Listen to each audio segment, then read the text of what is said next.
ਮੁਹੰਮਦ ਸਦੀਕ ਜੀ 3 ਮਹੀਨਿਆਂ ਤੋਂ ਗੁਰਦੇ ਵਾਸ਼ ਕਰਾਉਂਦਾ ਪਿਆ। ਪਾਕ ਪਤਨ ਚ ਰਹਿੰਦੇ 2.5 ਤੋਂ 3 ਮਹੀਨੇ ਹੋ ਗਏ ਜੀ ਮੈਨੂੰ ਮਸਲਾ ਬਣਿਆ ਗੁਰਦਿਆਂ ਦਾ। ਪਹਿਲੀ ਲਾਈਨ ਮੈਂ ਪਵਾਈ ਸੀ ਸਾਹੀਵਾਲ ਤੋਂ ਜੀ। ਜਦੋਂ ਮੈਂ ਸਾਹੀਵਾਲ ਲਾਈਨ ਪਵਾਈ ਸੀ ਉਹਲੇ ਮੇਰੇ ਕੋਲ ਜਮ੍ਹਾਂ ਪੂੰਜੀ ਹੈਗੀ ਸੀ, ਕੋਈ 4 ਆਨੇ ਹੈਗੇ ਮੈਂ ਲਾ ਤੇ ਲਾਈਨ ਪਵਾਈ ਸੀ। ਖਰਾਬ ਹੋ ਗਈ, ਹੁਣ ਦੂਸਰੀ ਲਾਈਨ ਪਵਾਈ ਹੈ, ਇੱਕ ਵਾਰੀ ਉਹ ਚੱਲਦੀ ਪਈ। ਉਹ ਬੱਕਰੀਆਂ ਦਾ ਮੈਂ ਕੰਮ ਕਰਦਾ ਸਾਂ ਤੇ ਫਿਰ ਮੈਂ ਬੱਕਰੀਆਂ ਵੇਚੀਆਂ, ਵੇਚ ਤੇ ਫਿਰ ਦੂਸਰੀ ਲਾਈਨ ਸਾਹੀਵਾਲ ਪਵਾਈ ਸੀ।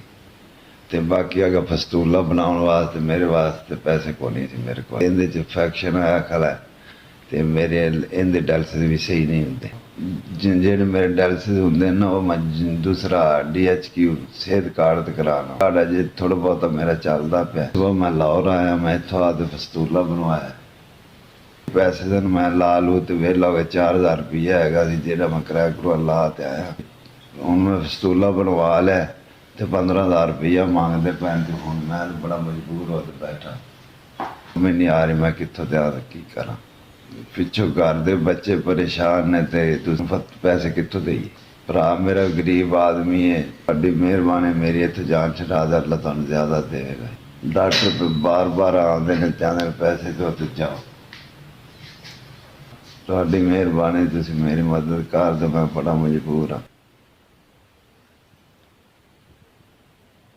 SVS ਤੁਹਾਡਾ ਬਹੁਤ ਸ਼ੁਕਰੀਆ, ਤੁਸੀਂ ਮੈਨੂੰ 15000 ਰੁਪਈਆ ਦਿੱਤਾ। ਮੇਰਾ ਫਸਤੂਲਾ ਬਣ ਗਿਆ, ਮੈਂ ਡਾਕਟਰਾਂ ਨੂੰ ਬਿੱਲ ਦੇ ਦਿਆਂਗਾ। ਮੈਂ ਤੁਹਾਡਾ ਬੜਾ ਸ਼ੁਕਰਗੁਜ਼ਾਰ ਹਾਂ ਕਿ ਤੁਸੀਂ ਮੇਰੀ ਮਦਦ ਕੀਤੀ। ਚਲੋ ਮੈਨੂੰ 15000 ਰੁਪਈਆ ਮਿਲ ਗਿਆ, ਤੁਹਾਡੇ ਅੱਲਾ ਖੈਰ ਕਰੇ।